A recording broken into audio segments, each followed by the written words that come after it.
Welcome to What We Made Possible, the podcast where we explore the power of healing and driving change for advocates, leaders, and change makers.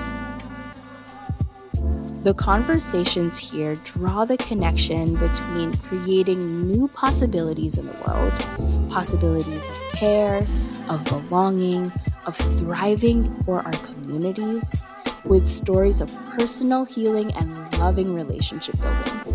I'm your host, Patty Daylight, leadership coach for social change.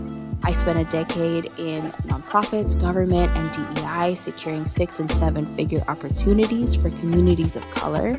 And I've experienced firsthand the transformative power of compassion, healing, and belonging in making a bigger impact. Let's dive in. Hi, everyone. Welcome back to What We Made Possible. Today's episode is a little different. So you're going to hear from me on the other side of the microphone in a conversation that I had on the Self Care Oasis podcast with Samantha Gregory. And in this conversation, we talk about burnout and the experiences that lead us there. So I share a story from the early days of COVID when a lot of pressures were coming together at once. So my partner was in the hospital. There was like this rise of anti-Asian violence, right? And then we were in the midst of really intense working in emergency response. And all of these things came together and led me to a moment where I had to step back and begin tending to my own healing. We also talk about what it takes to come back from burnout, including reconnecting to our purpose, remembering what role we have to play, and finding the ways that we can stay grounded in the work without carrying everything alone because we feel like we have to, right? So for me, that role is being a weaver, someone who connects people, ideas, that connect movements so that the work can move forward together. And that is for me something really grounding. So yeah, we talk about that in the podcast. And this conversation connects really closely with what we explore here on What We Made Possible, which is why I'm sharing it, right? It's about the ripple effects of healing, how caring for ourselves also strengthens the communities and the causes that we care about. So here's my conversation with Sam. I hope it offers a moment to reflect on your own leadership, your own healing, and the role that you are here to play. Enjoy. Hello, everyone. Welcome back to another episode of the Self Care Oasis podcast. I'm your host, Samantha Gregory, the Self Care Alchemist. I am here to help women transform burnout into better balance, more boundaries and bliss, and move out of self-sacrifice into more self-devotion. Today, I have another amazing guest, Patty Dalig. She is here to share her experience of going through burnout in her life and her career. And we're going to have a discussion about what that looks like, what self-devotion is, and how we can weave those things into from the personal perspective, professional perspectives, and coming out on top because we have found ourselves in a place of stress, burnout, overwhelm as women of color. And we are in this space in this Earth's history, I believe, where we're waking up and realizing I don't really have to live that way anymore. So we're having this conversation today to discuss that and a lot more. So welcome, Patty. Thank you for being here. I'm so excited about our conversation today. Thank you so much for having me, Sam. I'm excited to be here. Good. So tell us who you are, what you do, how you're changing the world before we even get into your story. Yeah, so I am a leadership coach. I'm a consultant, and I work with nonprofits, small business owners, and with coalitions to really think about how can we be rooted in care for each other and our communities, in clarity of how we do our work and how we show up to it every day. And cultures of collective power, where it's not just top down and we're unlearning these harmful structures as we're trying to make a difference in the world. So a lot of the people who I work with are themselves changing the world through doing environmental justice and immigrant rights and education and so many amazing services to community. And the way that I work with them is to help them root back into why am I doing this? Who am I while I am doing it? And how can I myself be in my own healing? How can that ripple out to the work that I'm doing? And how can we build strong collaboration and resilient community while we're doing that? Well, that's amazing. That's such good work because we can do all the work for everyone else, but coming back to ourselves and really seeing how it integrates in to the full message and the full expression of ourselves culturally is so important. I think we move into the service based mindset, which is great. We forget ourselves. So I think this is kind of what this conversation is going to kind of unearth and bring forward. So, with that in mind, share a bit about your story. Did you go through burnout and what did that look like? How did it impact you? Then we can go into how you began to mitigate that and transform it. Yeah, I have definitely experienced burnout multiple times. Mm, The one that sticks out for me is during COVID. mm, I witnessed my partner who had to be hospitalized for COVID early on, I think in the second wave, late 2020. I was working in DEI and government, looking at resources available to businesses owned by women, by folks of color. So being an emergency response. And then I see my partner and I identify as Asian American. At that moment, there was also this growing movement around stopping Asian hate because there was so much violence against our communities. All of these things. I found myself in a team meeting. We were meeting daily at 9 a.m. as a team, which honestly for me was a game changer because it helped me to feel connected to what I was doing. But at the same time, in a meeting, someone said something innocent about why there was this violence happening towards Asian Americans. For me, though, it triggered something like, wow, you don't know our communities. You don't see me at all on a DEI team. right. And like, I had been working tirelessly at this moment. We're doing workshops out of the day to day. I became so overwhelmed and shut down Mm, in the middle of a meeting. I turned off my camera, went on mute, and kind of just, I like had to step away from the computer and realize, oh, I actually need support. This is not okay. I was also very short with my partner. I yelled at the dog in a way that I never have. I was not myself. I shut down in the middle of a meeting where I'm the deputy, right? I'm like, what is happening? So I was like, I need to take a break. I tried to access FMLA. Our HR person at the time was amazing. She was like, just get me a doctor's note and we will figure it out. We'll give you whatever it is, 2 weeks. And in those 2 weeks, you can try and get some better documentation. On the work side, it was great. On the healthcare side, it was so challenging. Our primary care physician refused to write me a letter. And I wasn't in therapy at the time. She was being risk averse mm, and like was, like this is the first time I'm bringing a mental health thing to her. But she didn't want to put anything at risk, which I totally understand. But at the moment, it was so hard. So I sought out specific mental health care to access that benefit with no luck. The second that I mentioned I wanted to take time off to therapists over the phone, they're like, oh no, I'm not touching that. And I don't know, Sam, if it was just because they were getting a lot of those requests, but for me, it was just another thing that made it more challenging. right.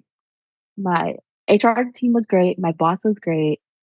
I went back and ended up just taking vacation, which is fine, but still, all of these systems kind of worked against me in a moment where it was really hard to even function on a day to day basis. But in that time of vacation, I ran away to Mexico City because a friend was living there at the time. I'm very lucky to have a yoga teacher who has happened to be like kind of planning a retreat at the time. I was able to be on this retreat, be with the water, be in this like healing space, and to like recenter Hmm. my body. I had the worst digestive stuff. I was sick out of my mind for the first couple of days while I was there. Hmm. And my teacher said, he was like, "Oh, congrats, you're detoxing. Like there's something that you're getting rid of." And I'm very privileged to say that I was able to do this, right? Even with all of these challenges, I was able to have that time away, have that support. I'm not saying that like I came back healed and like my burnout was done, but Mhm. I came back and I felt a little more centered. Mhm. And I was able to finish out. I was working in a government office at the time under an elected official, and we were terming out. I was able to finish that term. I was able to kind of transition to into a new job. Mhm. Yeah, it was like I look back at that version of me and I'm like, oh my God, like I didn't even have a brain at that moment. I was just Right. a body. I was the body that needed help. Mhm. Mhm. And some of the support that I got was able to just bring me back to like access brain again, like access, access like everyday life again. Right. Right. And I experienced burnout at least one more time after that. I'll stop there for now. Sure, sure. So thank you for sharing and being vulnerable with your story. But it just goes to show how, whether you're in a crisis situation, like a national crisis or even world crisis, versus a so called normal state, access to healthcare can be so tenuous depending on who you are. I'm going to say it like that. And yeah, like for health providers to deny you the much needed mental health break, documentation, it's like, what exactly are they thinking? Why are they making it so hard for me to advocate for myself?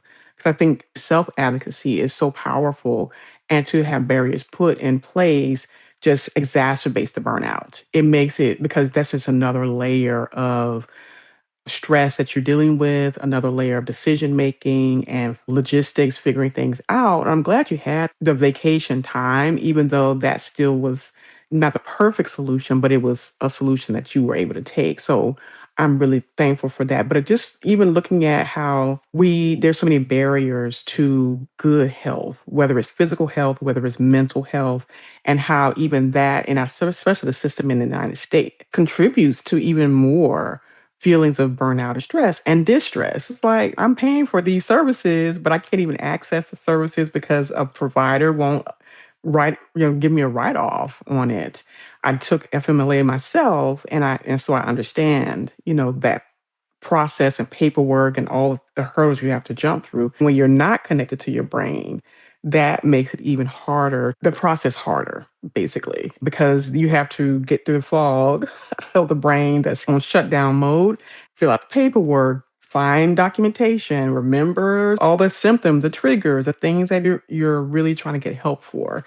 So I'm glad you had that. Like you mentioned, it doesn't always make the burnout go away when you finally are able to escape from the job or escape for a while, but it is a reset and recentering of yourself that gives you breathing room to deal with a little bit at a time and start to make shifts in your habits, your routines, behaviors, and stuff like that. So, was that what happened with you? You said you had good support that helped you come back to yourself. What did that look like? And is that something that most people can have access to, in your opinion? Well, I think what I know now is that there's kind of two parts to it.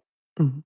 First is almost like tending to what's acute, like first aid, if you will, like the Mhm. emotional first aid, just like, Mhm. okay, how can I get out of that state and come back to at least neutral? I don't have to feel good, right? Like, Right, how can I right. at least come back to neutral? Mhm.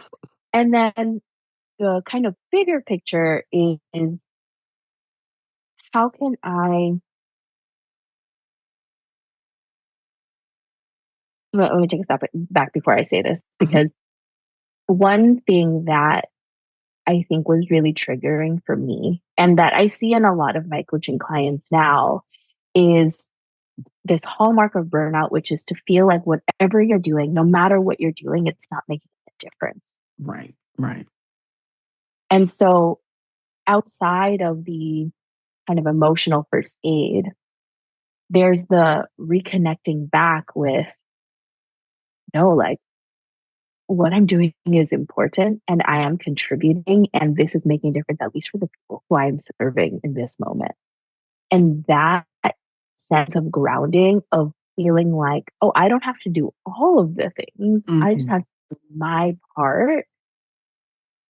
along with the somatic piece, that has really supported me, especially right now, because today our communities are under physical threat. Our budgets are being cut for much needed services. Our community organizations, the ones that I work with who are grassroots, are more strapped than ever for funding or staff with capacity because we're all experiencing firsthand trauma, others definitely secondhand trauma.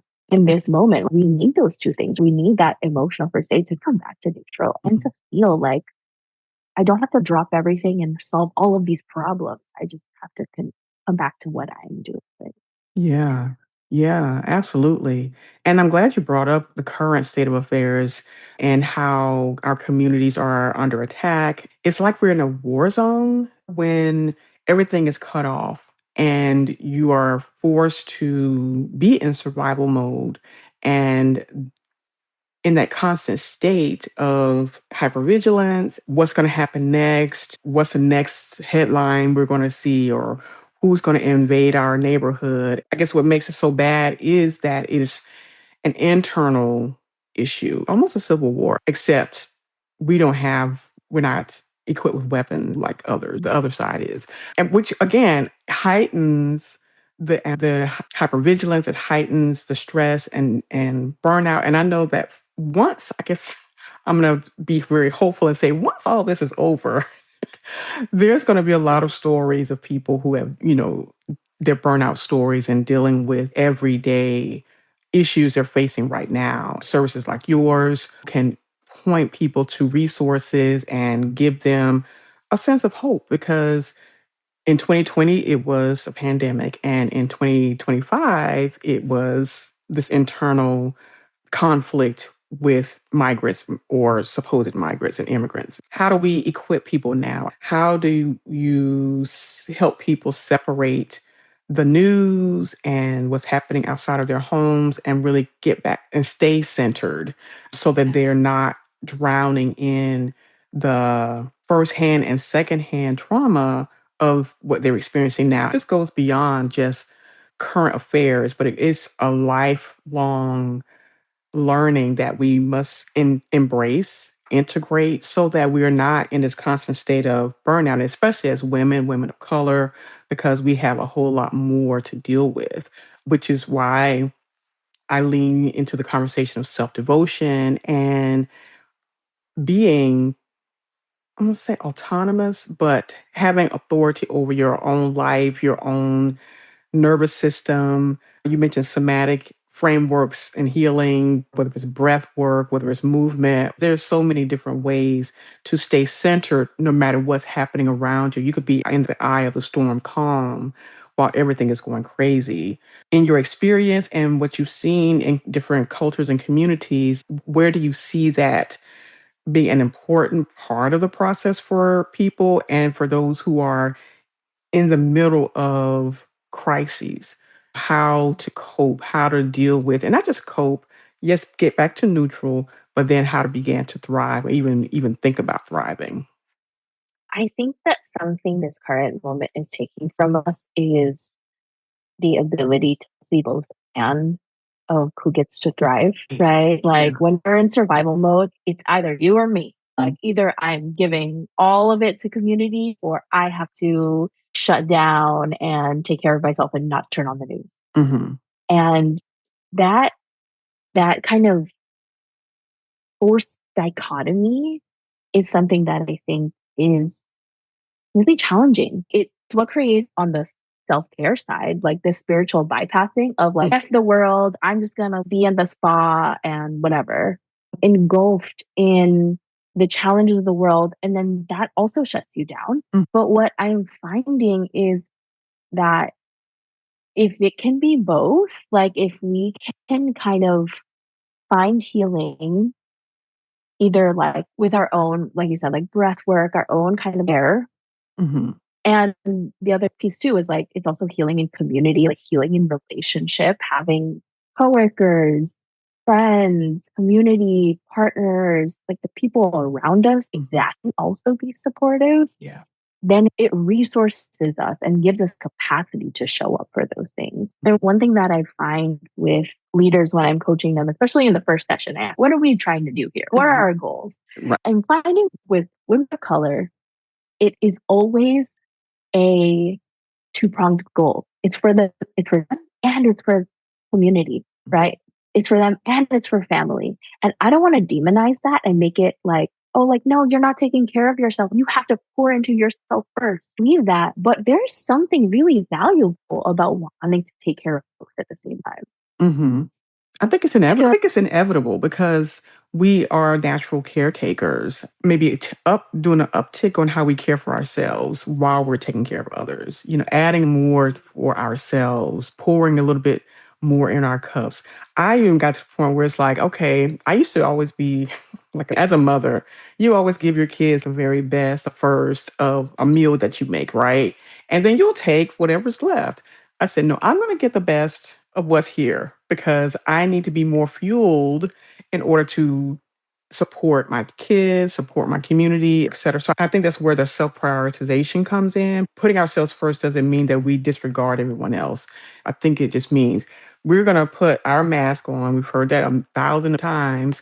We're going to eat more food. We're going to integrate more breath work at the beginning. We're going to do the thing that feeds us and fills us first, and then we will have that overflow ready for the other people in our lives. However that looks, whether you fill yourself up at night or in the morning. If you're not our morning person, however it looks for you, I think that little shift can make a big difference because you're not thinking of everybody else before you think of yourself, and then you have nothing left for yourself. But okay, I'm gonna think about myself first, and then I'm going to pour in. I'm gonna, you know, fill me up. I'm going to do the thing that brings me joy, at least one thing a day.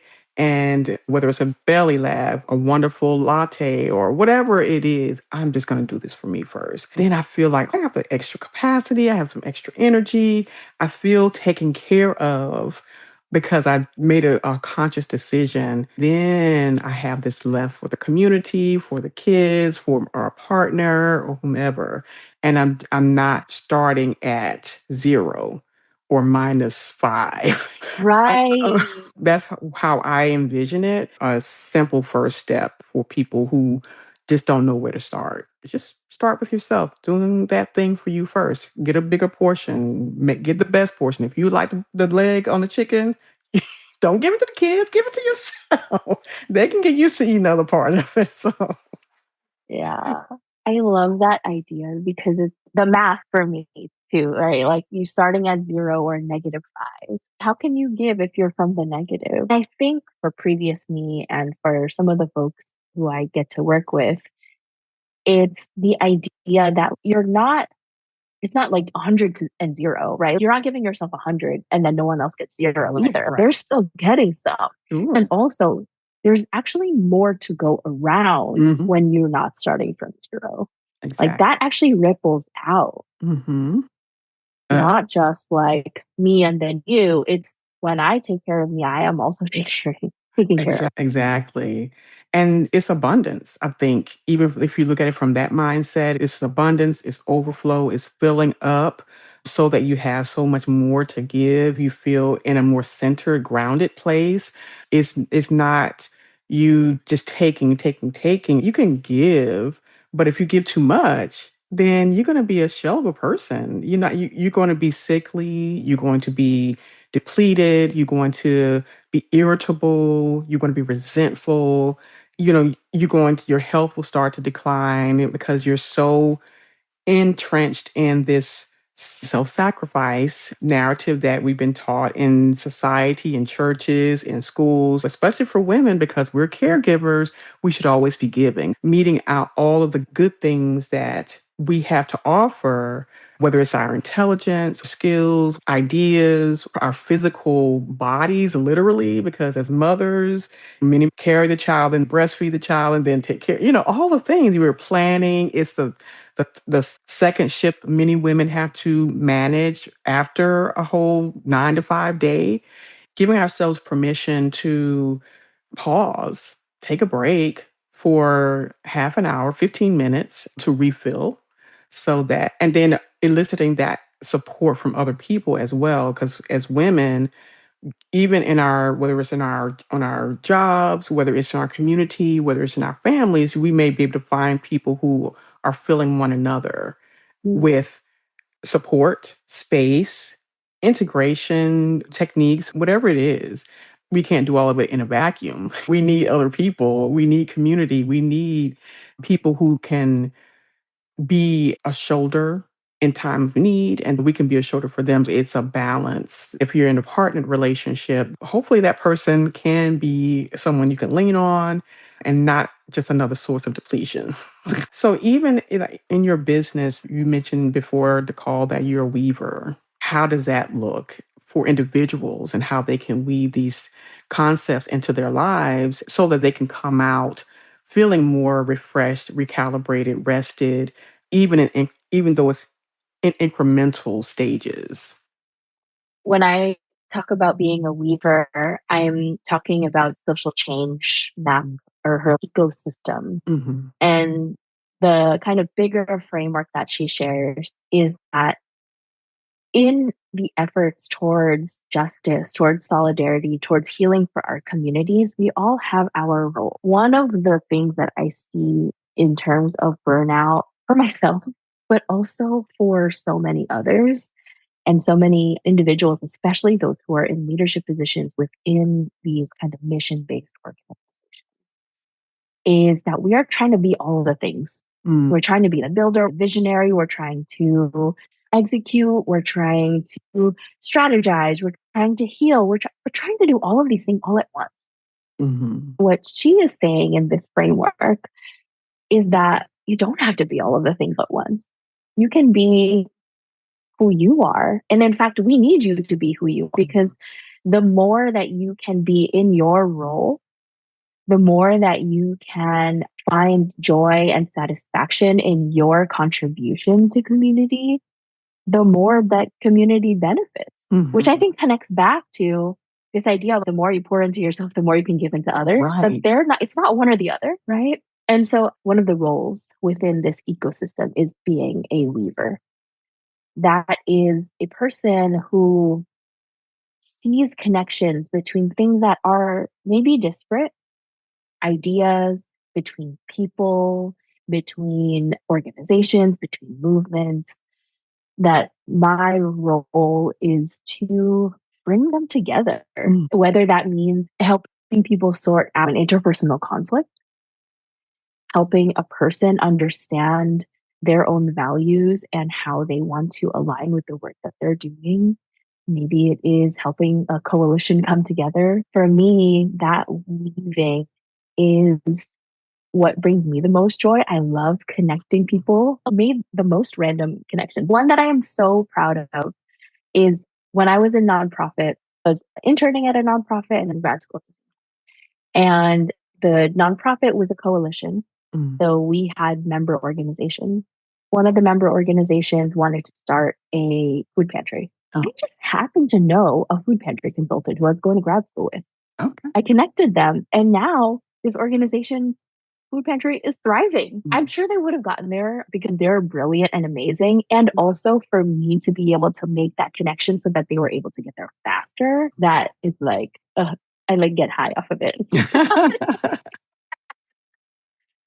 So I love being a connector of people and ideas. I have had such disparate and the diverse experiences. And every time I have a new project, I'm like, oh, everything that I have done ever has prepared me for this moment. I just think it's so joyful for me to do it and energizing for me to do it. And I feel like this is how I am able to contribute to these really amazing causes. But also that's me, right? Like Right. I'm not a visionary necessarily. I'm not a builder necessarily.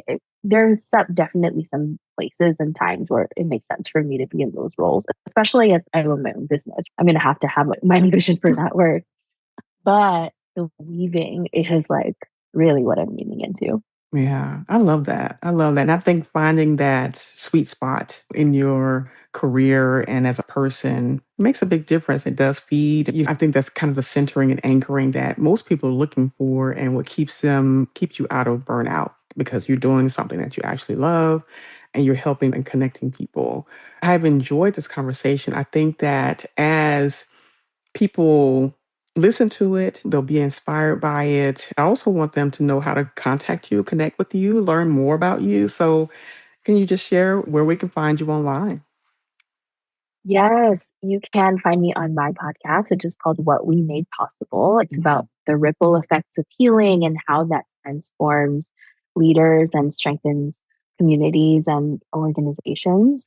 You can also find me on Instagram, LinkedIn, or my website. Interested in this year is intergenerational healing. What does it look like for us to heal intergenerationally? I could talk for hours about the impacts of mental health from my grandmother and grandparents being in the Philippines during World War II and what that means for Mhm. my own personal healing. Right. So there's that piece. How can you leave not from a place of burnout and having to make emergency exit, but prepare the team so that the transition is actually in service to the mission? If anyone is interested in connecting about those two ideas, I would love to talk to them. I'm going to have all your information in the show notes and all the links. So, look for those below. I'm so grateful to have this conversation with you, Patty. This has been amazing. I'm thankful for the work you're doing in the world, being a weaver, helping people connect and heal. I think that is one of the most important things we can do at this time in the world's history. There is so much that's hidden from us because of all the baggage, trauma that a lot of people are experiencing in the past, now, and intergenerationally. A lot of people aren't there yet. They know they need it and they're miserable because they haven't had it yet. But to be able to come together and see how we can heal the generations so that going forward, the legacy they leave is something special for the children coming into the world. So thank you for your work. Thank you for being here on our podcast. And I'm looking forward to seeing what else you're going to be doing this year, actually. Thank you, Sam. It's been a pleasure. I love this conversation. Yes, me too. Thank you, everyone else, for listening. If you have comments, questions, leave them in the comment section below. Connect with Patty, whether it's to learn more about her story, her business, what she's doing in her work this year. Connect with her. Be sure to like, subscribe, and share this episode with someone who needs to hear it and who may be going through their own burnout story and want to learn how to heal. Thank you for being with us. See you next time. Take care. Thank you for listening to What We Made Possible. I really hope this episode resonated. As a coach, I always end with action steps, and so I invite you to do something, which is to pause and ask yourself, what resonated? What am I taking away? And what's possible for me and my community now? If you liked this conversation, please leave a review and a rating. It helps so much. Thanks again.